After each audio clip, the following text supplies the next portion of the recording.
स्वागत है आप सभी का हमारे YouTube चैनल तौहीद क्लासेस में। आज जो सुबह शिफ्ट 1 का पेपर हुआ है उसके हम आंसर की का सॉल्यूशन देखेंगे। चलिए शुरू करते हैं बिना कोई देर किए। हमारा जो पहला क्वेश्चन है यूपी एसएसएफ का पूरा नाम बताइए। तो यूपी एसएस का पूरा नाम होता है Uttar Pradesh special security force. तो आंसर होगा हमारा ऑप्शन नंबर डी।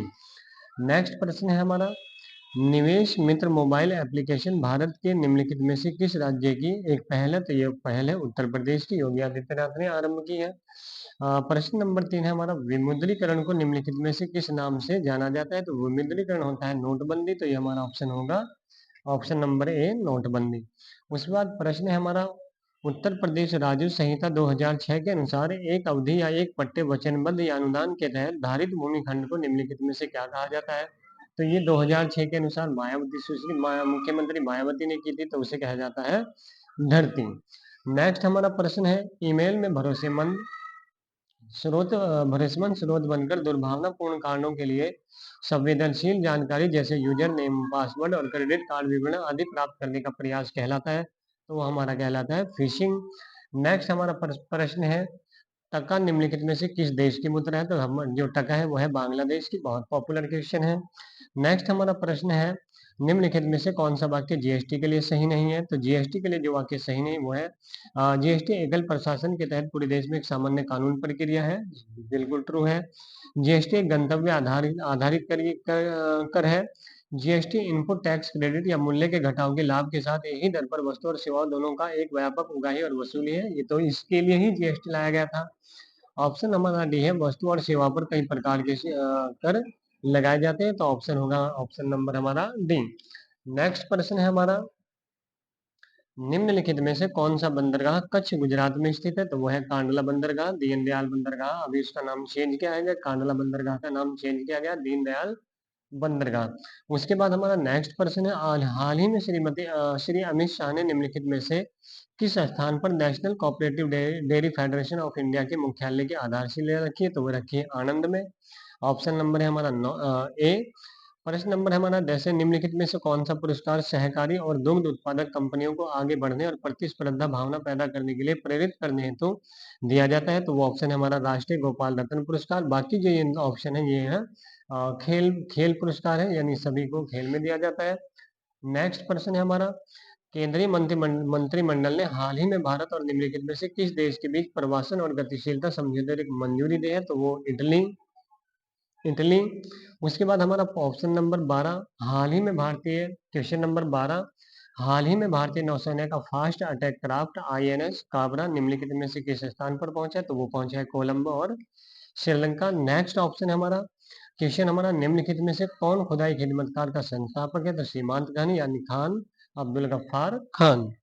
नेक्स्ट प्रश्न है हमारा निम्नलिखित में से किसने हाल ही में कोच्चि लक्षद्वीप द्वीप समूह सबमरीन ऑप्टिकल फाइबर कनेक्शन का उद्घाटन किया है। तो आप जानते हो लक्षद्वीप हमारे प्रधानमंत्री श्री नरेंद्र मोदी पहुंचे थे, तो उन्होंने उद्घाटन किया था। तो ऑप्शन नंबर है डी 14 का डी। नेक्स्ट प्रश्न है हमारा निम्नलिखित में से किस विकल्प में सभी शब्द तत्सम है। तो ये हमारा ऑप्शन होगा तत्सम शब्द यानी शुद्ध हिंदी के शब्द। तो ऑप्शन है हमारा सी नव्य और सवर्णकार। प्रश्न नंबर हमारा 16 है नलिनी और राजीव शब्द निम्नलिखित में से किस शब्द के पर्यायवाची हैं। तो नलिनी नलिनी और राजीव शब्द जो है वो कमल के पर्यायवाची हैं। प्रश्न नंबर हमारा 17 पूर्व और उत्तर के बीच की दिशा इस वाक्यांश के लिए शब्द निम्नलिखित में से कौन सा है। तो ईशान शब्द। नेक्स्ट प्रश्न है हमारा किस विकल्प में शब्द श्रुति सम भिन्नार्थक का सही अर्थ भेद है। तो वो होगा हमारा ऑप्शन नंबर सी शशधर चांद और शशिधर शिव। उसके बाद प्रश्न नंबर 19 है हमारा निम्नलिखित में से किस विकल्प में शुद्ध वाक्य है। वह ऑफिस में बैठा मेरी प्रतीक्षा कर रहा है। दीन दुर्बलों को प्यार करना मानवता है। 10 बजने को 15 मिनट है। लड़के अध्यापक को प्रश्न पूछते हैं। तो ऑप्शन होगा हमारा वह ऑफिस में बैठा मेरी प्रतीक्षा कर रहा है। नेक्स्ट प्रश्न है हमारा निम्नलिखित में से पुल्लिंग शब्द का चयन कीजिए। तो पुल्लिंग शब्द है यानी पुल्लिंग पुरुष को प्रदर्शित करेगा विहार। प्रश्न नंबर 21 हमारा निम्नलिखित में से किस शब्द का प्रयोग एक वचन में होता है। तो एक वचन धातु का रूप यूज हमेशा एक वचन में होता है। तो ऑप्शन नंबर हमारा डी 21वें का डी। हे ईश्वर दया करो, हे ईश्वर के अंदर हमारा जो कारक होगा वो होगा संबोधन कारक। नेक्स्ट प्रश्न है हमारा, निम्नलिखित में से तद्भव शब्द कौन सा है? तो तद्भव शब्द होगा हमारा काज। नेक्स्ट प्रश्न है हमारा, अभिभाषण शब्द में कौन सा उपसर्ग है? तो अभिभाषण में उपसर्ग है हमारा अभि। रक्त रंजित शब्द में कौन सा समास है? रक्त रंजित यानी रक्त से रंजित, और रक्त से रंजित होगा हमारा तत्पुरुष समास। प्रश्न नंबर 6 है, क्यों कब कौन से सर्वनाम के उदाहरण है? तो प्रश्नवाचक सर्वनाम के उदाहरण है। मदिरालय शब्द के संधि विच्छेद का चयन कीजिए। तो मदिरा प्लस आलय, ऑप्शन नंबर डी। प्रश्न नंबर 28 है, अवतरण चिन्ह को और किस नाम से जाना जाता है? तो अवतरण चिन्ह को उद्धरण चिन्ह के नाम से जाना जाता है। प्रश्न नंबर हमारा 29, सतसई शब्द में किस प्रकार के संख्या बोधक विशेषण का प्रयोग है? तो समुच्चय बोधक विशेषण का प्रयोग है। प्रश्न नंबर 30 है हमारा, राधा ने पायल से चिट्ठी लिखवाई, इस वाक्य में प्रेरणार्थक क्रिया है। चिल्लाहट में कौन सा प्रत्यय है? तो आहट प्रत्यय है। नेक्स्ट हमारा प्रश्न है, राम अभी सोएगा, इस वाक्य में कौन सा वाच्य होगा? तो राम अभी सोएगा, इसमें होगा कर्तवाच्य। तिल का ताड़ बनना मुहावरे का अर्थ बताइए। तो तिल का ताड़ बनना है साधारण बात को बढ़ा चढ़ाकर प्रस्तुत करना। प्रश्न नंबर हमारा 34, परोक्ष का विलोम शब्द है। तो परोक्ष का विलोम शब्द होगा प्रत्यक्ष। नेक्स्ट प्रश्न हमारा 35, चमड़ी जाए पर दमड़ी ना जाए, लोकोक्ति का अर्थ निम्नलिखित में से कौन होगा? जान चली जाए पर पैसा ना जाए, पैसे का बहुत मोह होना, अत्यधिक कंजूस होना, पैसा ही माँ बाप दोनों। तो अत्यधिक कंजूस होना। क्वेश्चन नंबर 36 है, क्रोध किस रस का अस्थायी भाव है? तो क्रोध है रौद्र रस का अस्थायी भाव। सोठा के द्वितीय और चतुर्थ चरण में 13-13 मात्राएं, option number B. Question number 38, निम्नलिखित में से किस अलंकार में समान धर्म का होना अनिवार्य है? तो समान धर्म का अनिवार्य उपमा अलंकार, इस गुण के आधार पर ही तुलना की जाती है। प्रश्न नंबर 39 हमारा, निम्नलिखित में से भाग शब्द का अनेकार्थी शब्द किस विकल्प में नहीं है? तो ब्याज। वह बाजार जा चुका है, इस वाक्य का काल पहचानिए। तो वह बाजार जा चुका है, तो वो होगा हमारा आसन भूतकाल या पूर्ण वर्तमान काल।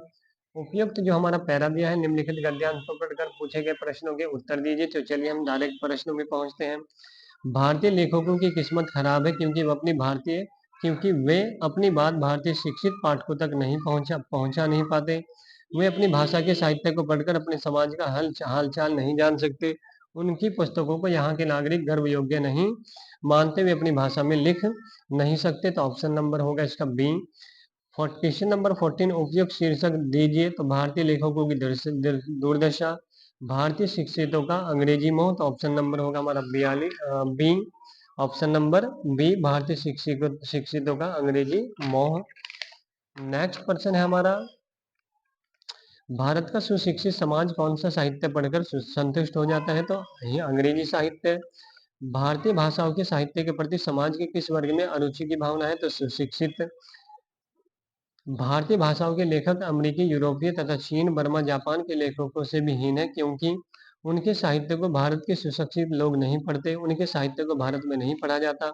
वे अंग्रेजी के मोह से ग्रस्त हैं। उनके स्वभाव के प्रति गौरव नहीं, तो वे अंग्रेजी के मोह से ग्रस्त हैं। प्रश्न नंबर हमारा 46 है, मीराबाई किसकी शिष्या थी? तो मीराबाई संत रैदास की शिष्या थी। प्रश्न नंबर हमारा 47 है, निम्नलिखित में से कौन सी भाषा पश्चिमी हिंदी से संबंधित रखती है? तो हरियाणवी यानी बांग्लू भाषा। प्रश्न नंबर 48 है, निम्नलिखित में से नहीं कौन से प्रकार का रीतिवाचक क्रिया विशेषण है? तो ऑप्शन होगा हमारा नहीं वाला निगेटिव वाक्य निषेधवाचक। प्रश्न नंबर 49, निम्नलिखित में से समुद्र शब्द का पर्यायवाची शब्द का कौन सा है? तो रत्नाकर। समुद्र का जो पर्यायवाची शब्द है वो है रत्नाकर। मेद मेघ मेघ मेद श्रुति सम भिन्नार्थक शब्द का सही अर्थ भेद निम्न में से कौन सा है? तो ऑप्शन नंबर होगा हमारा मेघ और मेद। मेघ होता है हमारा बादल, और यज्ञ स्त्री जो अभिनय करती है उसे कहा जाता है अभिनेत्री। मानसरोवर किसकी रचनाओं का संकलन है? तो मुंशी प्रेमचंद। नेक्स्ट प्रश्न है हमारा मैथ के क्वेश्चन जो है प्रश्न नंबर 53 सरल करें। इसका जो ये भी क्वेश्चन है, जब आप इसे सॉल्व करोगे तो आंसर आएगा हमारा 12। क्वेश्चन नंबर 54, निम्नलिखित समीकरणों में प्रश्न चिन्ह के स्थान पर क्या आएगा? तो प्रश्न जब आप इसे सॉल्व करोगे तो ऑप्शन होगा हमारा 3578.116। प्रश्न नंबर 55, दो संख्या 13:9 के अनुपात में है, यदि इनका HCF 13 है तो बड़ी संख्या ज्ञात करो। तो बड़ी संख्या को बड़े अनुपात से 13 169, तो आंसर होगा 169। यदि रोहन और सोहन का वेतन 2:3 के अनुपात में है, यदि प्रत्येक के वेतन में 20,000 की वृद्धि होती है तो नया अनुपात क्या होगा? तो नया अनुपात होगा 40:57। तो सोहन का वर्तमान वेतन क्या होगा। तो जब आप इस क्वेश्चन को सॉल्व करोगे, हमने सॉल्व किया, काफी मेहनत से सॉल्व किया, तो ऑप्शन होगा हमारा इसका 56 का डी। प्रश्न नंबर 57, किसी स्कूल में 20% छात्र 10 वर्ष से कम आय के हैं, 10 वर्ष से अधिक आय के छात्रों की संख्या, 10 वर्ष की आय के छात्रों की संख्या जो कि 48 का 2/3 है। स्कूल में छात्रों की कुल संख्या कितनी है, तो स्कूल में कुल छात्रों की संख्या होगी 100। प्रश्न नंबर 58, एक संख्या को 119 से विभाजित करने पर 19 शेष बचा, यदि इसे 17 से विभाजित किया जाए तो शेष क्या बचेगा। तो 119 यानी 19 को आप 17 से भाग करोगे, 19 को 17 से भाग करने पर शेषफल बचेगा हमारा 2। नेक्स्ट प्रश्न है हमारा, एक धनराशि चक्रवृद्धि ब्याज पर 3 वर्ष बाद 4,460 और 6 वर्ष बाद इतने रुपए हो जाती है, तो अनुमानित धनराशि होगी। तो अनुमानित धनराशि होगी हमारी 2,973.33। नेक्स्ट प्रश्न है हमारा, 3 साझेदार पी और क्यू, तो इसका ऑप्शन होगा हमारा ऑप्शन नंबर डी। 6 संख्याओं का औसत 3.75 है, उनमें से 2 का औसत 3.2 है, जबकि अन्य 2 का औसत 3.55 है। 2 संख्याओं का मान होगा, तो ऑप्शन होगा हमारा बी 4.5। प्रश्न नंबर 62, एक वस्तु एक निश्चित कीमत पर बेची जाती है, उस कीमत के 2/3 बेचने पर व्यक्ति को 10% की हानि होती है। तो मूल कीमत पर लाभ प्रतिशत ज्ञात करो, तो लाभ प्रतिशत होगा हमारा 25%। नेक्स्ट क्वेश्चन है हमारा, अनुक्रम 26 20 14 8, और इसमें हम फॉर्मूला लिखेंगे A N is equal to A plus N minus 1 into D से हम सॉल्व करेंगे, तो आंसर आएगा हमारा 94। वृत्ताकार मैदान का क्षेत्रफल 13.86 हेक्टेयर है, तो इस क्वेश्चन को हम बाद में करेंगे। नेक्स्ट हमारा प्रश्न है, एक लड़का 9 किलोमीटर प्रति घंटा की गति से 25 मीटर प्रति सेकंड भुजा वाले, तो इसका आंसर होगा 65 सी। उसके बाद 4 लड़के और 6 लड़के एक काम को 10 दिनों में कर सकते हैं, जबकि 6 लड़के और 4 लड़के उसी काम को 8 दिन में कर सकते हैं। यदि 4 लड़के और 2 लड़के उसी काम को कितने दिनों में पूरा कर सकते हैं, तो ऑप्शन होगा हमारा डी 25/2। तो इस प्रकार हमने नेक्स्ट हमारा क्वेश्चन है प्रश्न नंबर 67 से 71, बार ग्राफ का अध्ययन करके, तो ऑप्शन होगा हमारा 2005 और 2006 का औसत उत्पादन निम्नलिखित में से किस वर्षों के जोड़े के औसत उत्पादन के बिल्कुल बराबर था। तो 2005 और 2006 का आप योग करोगे तो 125 आएगा। अब इनमें दोनों में से किसका योग 125 होगा, तो होगा 2002 और 2007 का, तो ऑप्शन होगा हमारा 67 का ए। क्वेश्चन नंबर 68, 2001 की तुलना में 2008 में मोबाइल के उत्पादन में अनुमानित प्रतिशत वृद्धि क्या थी, तो ऑप्शन होगा हमारा 183.33%। नेक्स्ट प्रश्न हमारा, दिए गए वर्षों में कितने वर्षों में मोबाइल का उत्पादन दिए गए वर्षों के औसत उत्पादन से अधिक था, तो ऑप्शन नंबर 4। किस वर्ष में पिछले वर्ष की तुलना में उत्पादन प्रतिशत वृद्धि अधिक थी, तो उत्पादन वृद्धि थी 2002।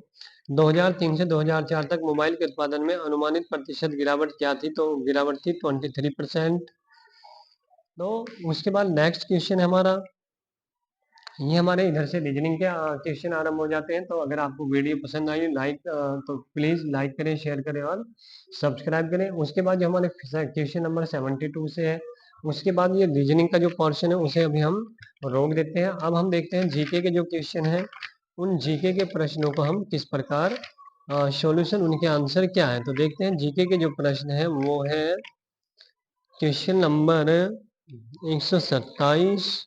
हाँ 127, क्वेश्चन नंबर 127 से हमारे जीके के क्वेश्चन है। तो जीके के हमारे क्वेश्चन देख लेते हैं। निम्नलिखित में से कौन सी भारत के पूर्वी तट पर स्थित खारे पानी की सबसे बड़ी लैगून झील है, तो लैगून झील है चिल्का झील। श्वेत प्रकाश कितने रंगों से श्वेत प्रकाश कितने रंगों से मिलकर बना होता है, तो 7 रंगों से मिलकर बना होता है। ग्रेट बैरियर ऑफ रीफ निम्नलिखित में से किस देश के तट पर स्थित है, तो ऑस्ट्रेलिया। ऑस्ट्रेलिया में ग्रेट बैरियर रीफ स्थित है। कोई प्रश्न नंबर 103, निम्नलिखित में से कौन 1946 में भारत की संविधान सभा के अध्यक्ष थे, तो डॉक्टर राजेंद्र प्रसाद अध्यक्ष थे। प्रयाग प्रशस्ति की रचना निम्नलिखित में से किसके द्वारा संस्कृत में की गई, तो हरिसेन के द्वारा की गई। प्रश्न नंबर 132, अंगूर की खेती, उपज और कटाई को निम्नलिखित में से किस नाम से जाना जाता है, तो विटिकल्चर के नाम से जाना जाता है। प्रश्न नंबर 133, बैलाडीला की पहाड़ियां बैल के कुबड़ की तरह दिखती हैं। पहाड़ियों की यह श्रृंखला भारत के निम्नलिखित में से किस राज्य में स्थित है, तो छत्तीसगढ़ में स्थित है। नेक्स्ट प्रश्न है हमारा, निम्नलिखित में से किसके द्वारा निर्मित समुद्र के एक संकीर्ण चैनल द्वारा श्रीलंका भारत से अलग होता है, तो वो होता है पाक जल मरुमध्य और मन्नार की खाड़ी। नेक्स्ट प्रश्न है हमारा, सोनपुर पशु मेला हर साल भारत के निम्नलिखित में से किस राज्य में आयोजित होने वाला एक सांस्कृतिक कार्यक्रम है? तो बिहार के अंदर सोनपुर मेला लगता है, जो कि पशुओं का सबसे बड़ा, एशिया का सबसे बड़ा मेला होता है। विश्व पुस्तक दिवस प्रत्येक वर्ष निम्नलिखित में से किस दिन मनाया जाता है? तो अप्रैल 23 अप्रैल 2000 23 अप्रैल में। प्रश्न नंबर 137 निम्नलिखित में से किस राज्य के कुछ हिस्सों में 400 साल पहले नहर सिंचाई के स्थायी कुलह कहा जाता है? तो कुलह की जो सिंचाई प्रणाली थी वो थी हिमाचल प्रदेश। प्रश्न नंबर 138 भारत में जनगणना संगठन के लिए सर्वोच्च पद कौन सा आता है? महारजिस्ट्रार और जनगणना आयुक्त भारत। नेक्स्ट प्रश्न है हमारा कुमार संभव निम्नलिखित में से किस लेखक की साहित्य करती है? तो कुमार संभव शक्ति ऑफ इंडिया, यानी आप main power of Sanskrit, Sanskrit की जो मेन पावर है वो है महाकवि कालिदास। उसके बाद क्वेश्चन नंबर 140 हमारा, national aluminium company limited NALCO aluminium का पंजीकृत कार्यालय निम्नलिखित में से किस स्थान पर है? तो भुवनेश्वर उड़ीसा के अंदर है। विश्व स्वास्थ्य संगठन इतना एजुकेशन बहुत ज्यादा, तो इसका जो मुख्यालय है वो है जेनेवा स्विट्जरलैंड के अंदर। किस देश की शहरी क्षेत्र में रहने वाली अनुपातिक जनसंख्या में वृद्धि को निम्नलिखित में से क्या कहा जाता है? तो शहरीकरण, यानी अर्बनाइजेशन। नेक्स्ट हमारा प्रश्न है, उत्तर प्रदेश में स्थित भदोही बधी कालीन भैया, यानी कालीन भैया आप जानते हो कालीन और बुनाई के लिए भदोही प्रसिद्ध है। निम्नलिखित में से कौन सा उत्तर प्रदेश का राज्य वृक्ष है? तो याद रखेंगे अशोक। सुरहताल प्रसिद्ध अभ्यारण्य है जिसमें साइबेरिया और अन्य ठंडे क्षेत्र में कई प्रवासी पक्षी भी आते हैं। उत्तर प्रदेश के निम्नलिखित में से किस जिले में स्थित है? बलिया जिले में स्थित है। निम्नलिखित में से कौन सा सोशल मीडिया प्लेटफॉर्म पेशेवर नेटवर्किंग और नौकरी तलाश करने के लिए सबसे उपयुक्त है? तो लिंक्ड इन याद रखेंगे, लिंक्ड इन। उसके बाद प्रश्न नंबर 147 है, मथुरा निम्नलिखित में से किसकी जन्मस्थली है? तो मथुरा जो जन्मस्थली है वो है भगवान श्री कृष्ण की जन्मस्थली है।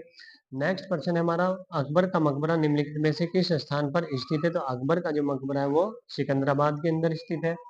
नेक्स्ट हमारा प्रश्न है, निम्नलिखित में से उत्तर प्रदेश का कौन सा प्रसिद्ध लोक नृत्य धान और मक्के की खेती के दौरान किया जाता है? तो वह किया जाता है कजरी। नेक्स्ट प्रश्न है हमारा, बनारस हिंदू विश्वविद्यालय की स्थापना पंडित मदन मोहन मालवीय ने निम्नलिखित किसके सहयोग से की थी? तो बनारस हिंदू विश्वविद्यालय की जो स्थापना मदन मोहन मालवीय ने की थी वो डॉक्टर एनी बेसेंट के द्वारा की गई थी। तो इस प्रकार हमारा टोटल हमने जो रीजनिंग को छोड़कर टोटल जो क्वेश्चन किए हैं वो लगभग बिल्कुल सटीक आंसर है। तो आप अपनी आंसर की से मिला सकते हो। यदि वीडियो पसंद आई तो प्लीज लाइक करें, शेयर करें और सब्सक्राइब करें। Thank you very much.